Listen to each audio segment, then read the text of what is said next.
Hello, everybody. Today I'm being joined by Timothy Troy, the director of Candor. We met at Film Quest with his short film. This is a 2-minute film, so we're going to have a little bit of a different type of discussion here of what we can get into without giving too much away. So, Timothy, why don't you go ahead and introduce yourself and tell us about Candor? Hi everybody. So my name is Timothy Troy. I'm really happy to be here with Daniel.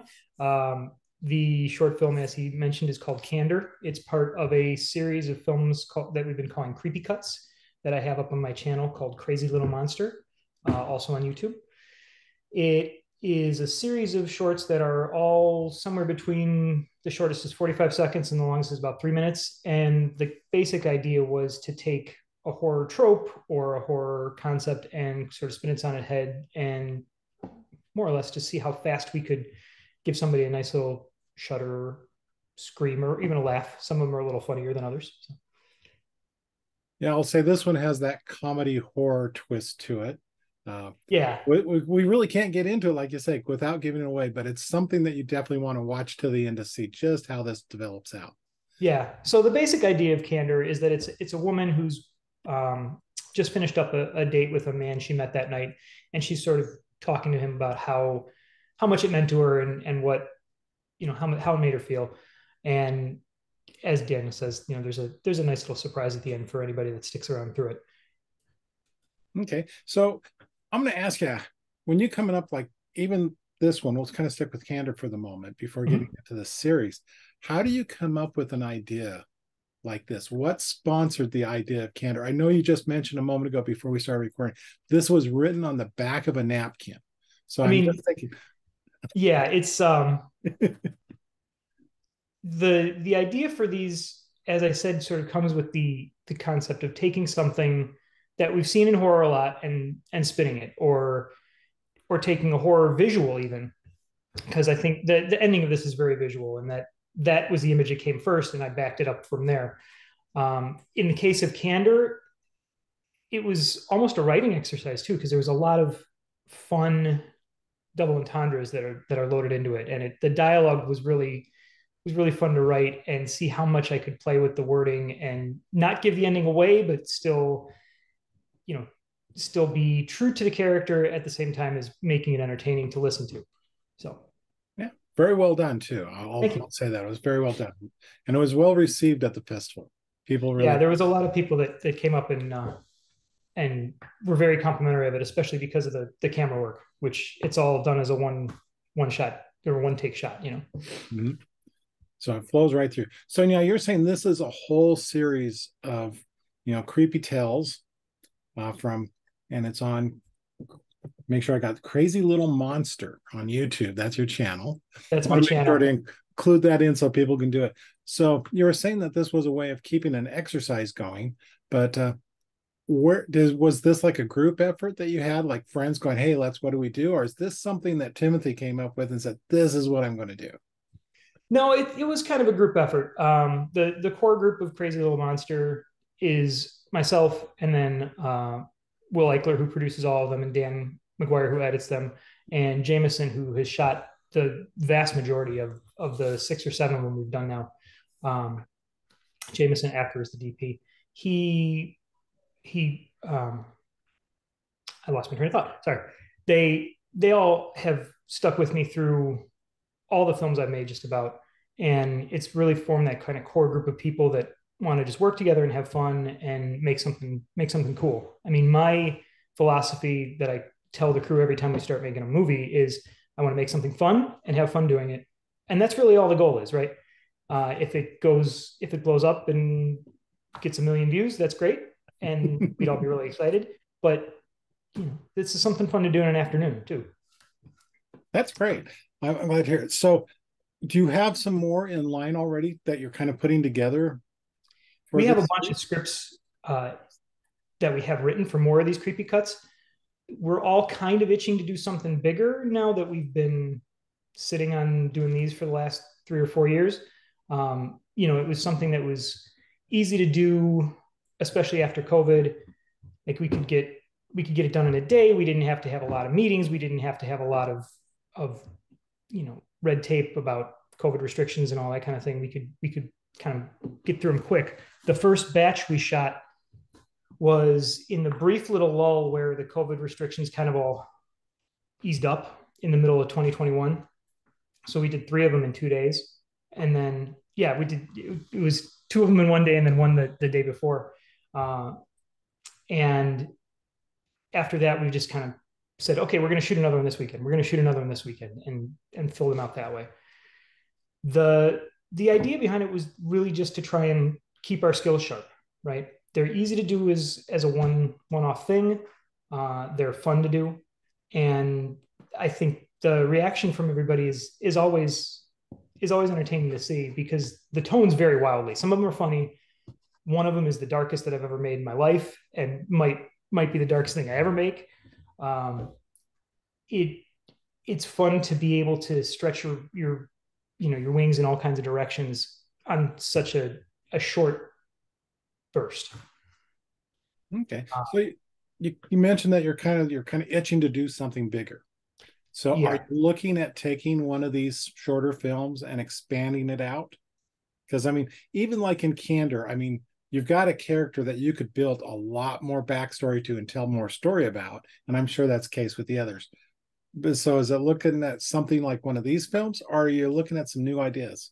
I've thought about it. There's one that I have thought might be able to be expanded out into a feature, one that we have called Hobby Night, which is about a serial killer. It could become something bigger. I'm trying to find where the hook for, to take something that's 2 minutes long and make it into 100 minutes is a little tricky. You need to put an awful lot of meat on those bones. But we have a number of feature ideas that we're cooking up. A couple of shorts, a couple of features that Dan wrote. One that I've got an option on the script for that we wrote a script for together, Dan and I did. And then another one is Ding Dong. It's the very first short that I did. I'm working with a screenwriter named Jeffrey Howe right now on trying to build it out into a feature. And that might get the most traction out of anything because it's got the most views of anything up on the channel, which is exciting. So, all right. That sounds like a lot of fun, kind of doing some of those.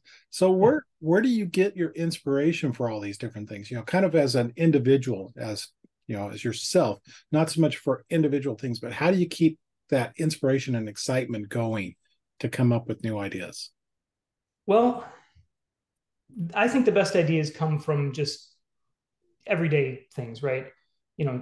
One of my favorite authors is Stephen King, and he's talked about how you take something mundane and turn it scary. And I really like that concept. Ding Dong was born of just like, what happens if you're awake at night and you hear the doorbell go off and you're not expecting anybody coming? So how do you build out from that? Candor, as I said, basically comes from the idea of having a date and spinning the usual like end of the night rituals and routines as you're trying to leave and doing something more interesting with that. Sometimes it's just an image that comes to me. Like for Hobby Night, the really dark one that I was talking about, it starts with the serial killer actually like filming the murder. And that was the first thing that came to mind. The nice thing about these creepy cuts is that they come almost fully formed, right? You can rewrite. We've rewritten them a little bit to sweeten the deal, but if you get the concept and it kind of hooks into you right away, you've got something. And especially since they're so short, there's not a lot to fill out there. Good point. So now with Candor, how far along in your festival run are you? Is it kind of early on? Are you nearing the end? I think we're nearing the end. I've got a couple more submissions out and a couple more that I'm going to put in for the spring of next year, but it should probably be available by the summer, if not sooner.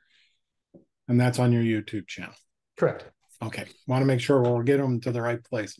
So if they can, I would recommend, if at all possible, see this with a group because the audience reaction was a lot of fun. I mean, that's where it's, I think, a good thing about these, especially with these type of films with the little twist that takes place. It's the audience reaction. So, I mean, we kind of covered a lot about this film. Like I said, it's hard to say what to do, but so you have really one actor in this film that's really doing anything. Yeah, she carries the whole movie. And like you're saying, it's all done in one shot. So it's carrying right through. How did that go for you? Did that work well? Was that Was that a challenge or, I mean, Um, it was conceived that way, and I don't think the movie works any other way. Like, at least for my mind, you couldn't do this in cuts. It just wouldn't have the same power as it would, both for the ending, which, as you said, it's kind of like a punchline. And mhm. I love that you brought up the audience reaction, because that's one of the best things about screening this film, is that it gets that little jolt out of the crowd. Um, the idea of doing it as a oneer is something that I've had in the back of my mind for creepy cuts for a while. Like, we tried it with a couple other films and it didn't quite work out. So I shot coverage of those because I wasn't sure if it was going to fly or not. This one, I was like, I'm committing to this. We're not doing anything else. This is how it's going to be. And I think it's the only way it works. The, the fun of doing it on set is that it makes everybody sort of step their game up, right? It's a really interesting challenge for the actor, for the crew, and for me. For the actor, of course, they've got to, Paige had to make sure she nailed every moment of every take, because that's your only shot at it, right? If you mess anything up, you got to go all the way back to the beginning and try it again. For the crew, like for Jameson, he had a heck of a time trying to hide all the lights, especially because we were shooting at a high-rise apartment building downtown, and he's got to be able to match the interior lighting to what's outside. And that's, anybody that's tried to light scenes inside at night knows that's not easy. Um, and our Steadicam operator, his name was Patrick Sage. He was totally game, and he flew this thing for 20 takes to get it Wow. right. Yeah. And that's, like, again, that's because if you catch a light on one, you got to go all the way back to the beginning. If somebody flubs a line, you got to go all the way back to the beginning. If anything's not quite right, you got to start it over. For me, the biggest challenge was trying to direct direct Paige, and not just say the same thing over and over and over, because she was really into it and really getting the performance down. It was just finding little nuances. But trying to find those shades without just sounding like I'm repeating myself, that was a challenge too. But I wanted to keep encouraging her, because it's tough to keep your energy up 20 takes in. That's understandable. So this sounds like probably one of the hardest parts of putting this film together. I mean, with 20 takes. So what would you say was like a big payoff for you from this film that maybe you weren't expecting, or you when you finally came together, either in post or during filming, you went, that's it. That's that's what we're looking want. I think I got that on set. I think the first time it came together and we really landed it, I was like, okay, this works. And that was probably, 10 or 10 or 15 takes in. I'd have to look at the logs to know exactly which one we liked. As the first one we said, okay, we got a good one. And then we kept refining and tweaking it from there to because that's what you do. You get a good one, and then you get greedy and you keep trying it. So, but we did use, I think, the 20th take on the end, so it ended up being worth doing. Um, Once it got delivered, Dan jokes that when he edited it, he put the in point and the out point, and he was done, which is not entirely true, because he did a lot of the sound work on it too. But it that was essentially it, right? I think that's the nice thing about doing a movie as a oneer, is that when you think you got it on set, the only surprise you're going to get when you get it back home is whether or not you were right or wrong. And luckily, we were right on this one. Yeah, it sounds like a lot of fun on that. So we've kind of covered a lot of things, where it came from, what you're doing with it, what you're kind of moving on to. Um, so I'm a little bit at a loss without trying to dig too, like I said, without digging into the movie and everything. So let's kind of go some general terms. It seems like you've been doing this for a while. So Mm-hmm. if you had someone coming to you and say, "Hey, I want to become a filmmaker," Okay. what advice would you give them?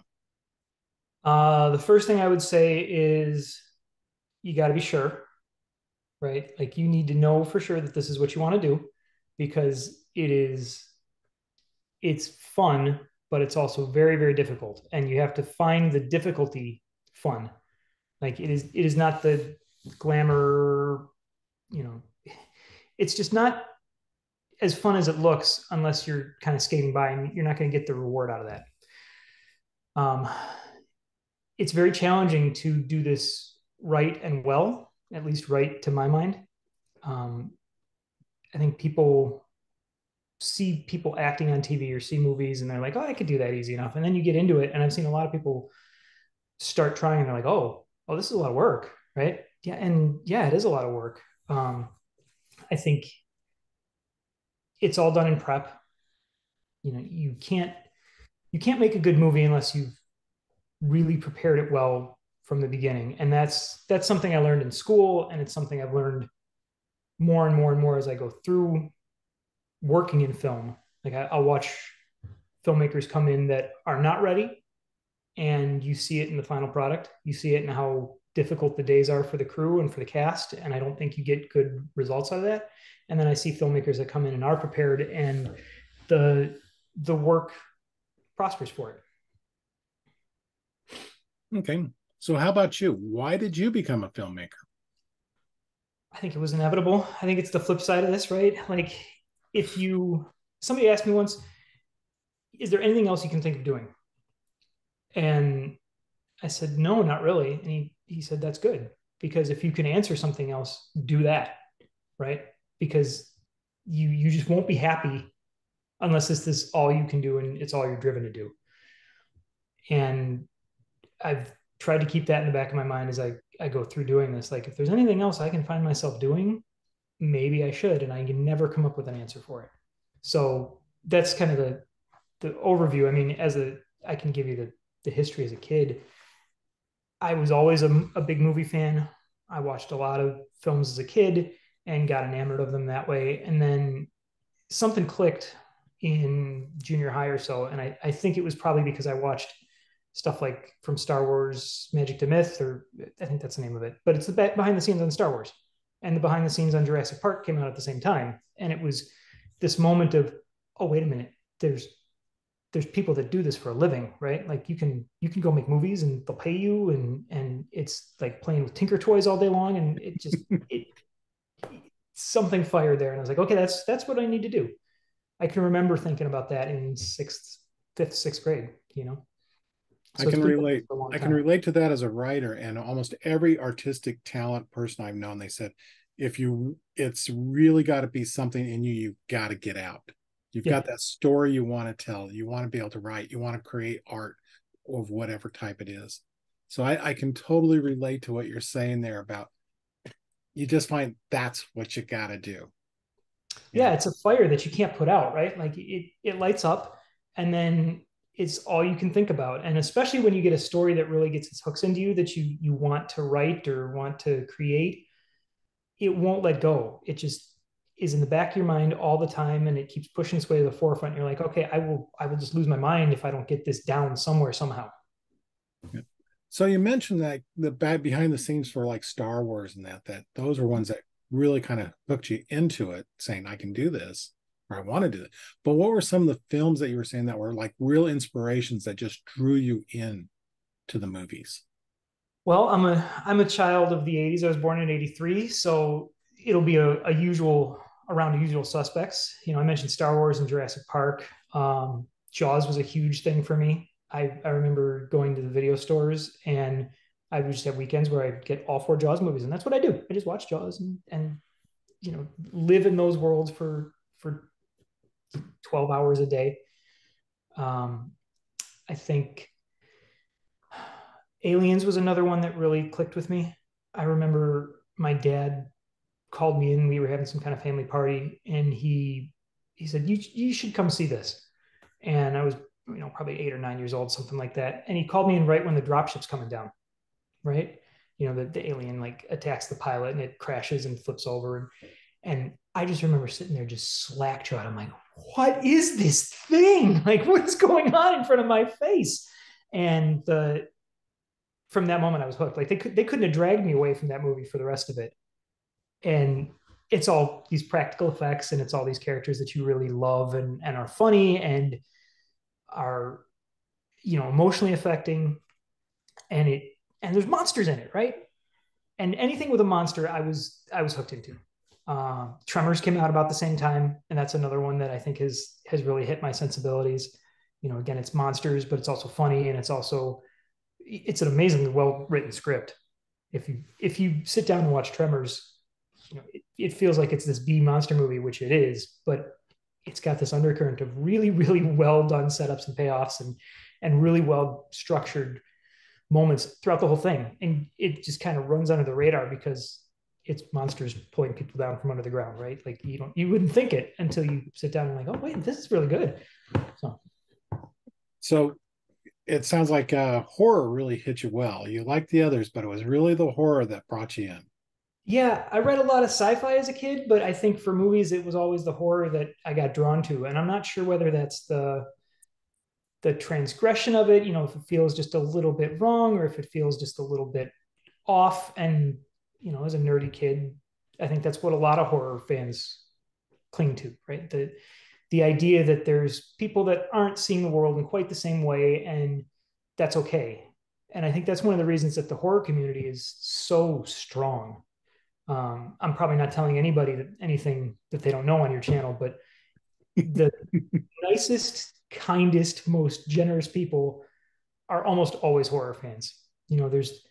There's gatekeeping in all communities, but I feel like it's lessened even among the horror groups because everybody feels like an outsider when they're there. And I don't think anybody, there just doesn't feel like it's the same vibe that you get in some other nerd realms where they like to, push people away or put people in boxes. It's like, oh, you like Freddy Krueger movies? Great. I like the fancy art house movies. Okay, great. We can have fun talking about those and arguing about which one's better, but nobody says nobody elevates one or the other. Because I think all the people that watch the art house movies also secretly will be like, you know what, I'm just in the mood for Freddy Krueger today. And I think vice versa, right? I think you got a good point there because I think it's all the subgenres that you kind of get with horror, where you have like in the others, it's like, oh, it's epic fantasy or fantasy, but when you start hitting horror, I mean, there's so many little subgenres and they overlap so much. Yeah. And I think horror mixes and matches better than just about anything else, right? Like, I mean, you look at mainstream movies and how many of them have those little touches of horror to them. Like you could argue that Jurassic Park is a horror movie, and I know people have. You could argue that even Indiana Jones, right? Indiana Jones movies have some more horrific images than anything else in the world, right? Like people's faces are melting and hearts being ripped out of their chest, Mm-hmm. but they're not. Nobody considers those horror movies. They're adventure films. They're but you can always sprinkle a little horror into things, and everybody secretly, I think, gets a little kick out of it somewhere. Even people that say they don't like horror movies, they've got a horror movie that they'll watch. They've got something scary that they enjoy. I think along those same lines, years ago, when I was learning writing and everything, and then I teach it now to people, is every good story has an element of horror and an element of romance. I think that's true. And they're like, oh, no, no. It's like, it's like, even if you look at, like you were saying, Alien, it's considered like one of the premier horror movies. That's like top of the line for horror. But Sure. there's an element of romance between her and her cat. Yeah, I can see that. She goes back to save the cat. Yeah. So I can see what you're saying. Is all these kind of tied together, and everything that makes a good story, you're going to find it in just about everything you see out there. And the one other thing that I've talked to, because I've dealt with a lot of horror people, because that's one of my mainstays for writing, and that is this element of horror that draws people in, that almost horror and comedy hit the same beats. I've said that before. And Yeah. then right at the end, one will twist up while the other twists down. And Yeah. that's the real difference between the two. Actually, with Ding Dong, like I was saying, the first movie I made, um, I told Dan when we were editing it, I have no idea how this is going to be taken. Like I was aiming for suspenseful and I was aiming for, to kind of creep people out. But I also knew that the concept of it was a little odd and the payoff could be taken silly. And so I was like, people will either laugh at this or they will scream. I'm good either way. And I think the construction of it is you hit the nail on the head, right? The the way you build a suspenseful scene is almost exactly the same way you build a horror scene. You lay the little seeds and you build them up and build them up and build them up until you give the audience the release of either the laugh or the scream. They're two sides of the same coin. which is funny because I keep trying to do comedies. You know, like even back in school, I was trying to do comedic films too, and I could never hit it. I think my personal comedic sensibilities just don't quite land, or I can't figure out how to translate them right. So I've gotten a couple of chuckles out of things every now and then, but I've never really been able to get people to laugh uproariously. Um, but I've gotten people to scream before, and I'll tell you that is a drug that I will chase forever. You know, the first time we made Ding Dong, I had a theater full of 400 people or so because it was for like a charity event. Um, and being for a charity event, it was kind of a hodgepodge of films. Nobody in there was, it wasn't like your normal jaded horror audience. So they weren't really expecting it. So when they got this creepy monster movie dropped on them, they were not prepared. And the shrieks that I got at the very end of Ding Dong, again, that is the drug that I will be chasing for the rest of my life. And I think Candor does that same thing. It hits those beats, setting everything up, and then it gives that twist at the end. Yeah. Yeah. So it has that same thing because our audience had chuckles and kind of like, oh, it's because it was that inevitable ending that you just kind of expected, but you were kind of hoping not for. I think I think those are the best kind of endings, right? I mean, not like I'm trying to brag about it or something, but the endings I always love are the ones that feel inevitable, Mm-hmm. yet still a little surprising, right? Yep. You know, that you kind of know they're, like you said, you know it's coming, but you don't want it to be, or you look back on it and you're like, oh, of course that's the end. And you see all the little clues sprinkled in. I think that's just good storytelling. I'll agree with you on that. And that's one of the things I love is to set up and about the story. So yeah. So we've been going for about 30 minutes now. And and do you have anything else you'd like to share about Candor or your work or what people can do? You know, Well, you can certainly find more of them at Crazy Little Monster on YouTube. It's just YouTube/Crazy Little Monster production. I think it's just Crazy Little Monster. We've got a website up that features all the stuff we put out so far and where our projects are going to be seen next. You can find me on Facebook. You can find Crazy Little Monster on Facebook or Instagram, any of those places. Always reach out if you have questions or want to see something or just want to chat about horror movies or whatever. I'm always down for that. okay. There's some longer form stuff up there too. We've got a couple of longer short films. One of them's called Abby and one of them's called Empty. Both of those got picked up by Dust, so you can see them on Dust as well. Congratulations for that. Thank you. Thank you. So you say you have a website. Is that also Crazy Little Monsters or is that got CrazyLittleMonsterProductions.com. Productions? Okay. Yeah. I want to make sure to have those in the notes so people can follow up with you and kind of get on that. So thank you again for joining me this early morning as we both have our hair kind of drying out. Yeah. I'm sure people looking and going, God, did they even get clean for this? So, but yeah, so this was a lot of fun. And I'll let people know Candor was a lot of fun. It's a quick watch, but it's really worth watching. So thank you. Thank you for that. And if you like this, please share it out and let other people know what we're doing here, because I think we're getting a lot of good filmmakers here, a lot of independent. So if you can get out in the theater, especially into the independent film festivals, give the independent filmmakers the support, because these are the guys and the women that are going to be making those big movies that we all enjoy later on. And I'll be honest, I personally really enjoy so much of the independent stuff coming out, and Candor was right up there with it. Thank you. Especially, we should especially give a shout out to FilmQuest because they put together a slate of films that's just incredible. Some of the best movies I've seen this year, and especially some of the best shorts I've seen this year, were all featured there. Yeah, it's I've been okay. I'll kind of brag my part up. I've been working with FilmQuest since almost the beginning. I was contacted by a magazine I was writing for at the time that said, hey, we got this opportunity to go to this film festival. We know you write reviews of tabletop games. Do you do movie reviews? And I went, well, I do now. Yeah. And ever since then, the magazine shut down, and Jonathan has had me coming back every year because of the reviews I write. And it's been a fun festival. It's amazing to see what comes out of FilmQuest. I have a lot of fun because I'll have friends going, "Oh, we saw this movie on demand. It's called this. You should watch it." I go, "I can tell you where you can read a review." It's the one, Uh-huh. one that I told them about, and they're like, "Oh, it's that independent." But as soon as they see it someplace else, they go, "Wow, this was really good."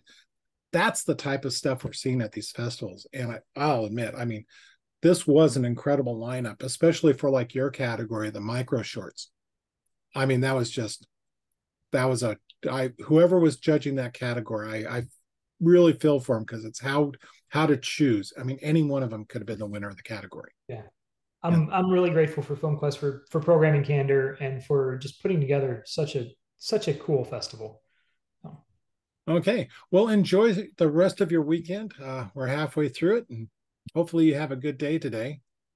And we will look forward to seeing more work from you and your friends, and maybe see a long feature film of Ding Dong. we're trying. We're trying. So thank you very much. It's a Okay. pleasure.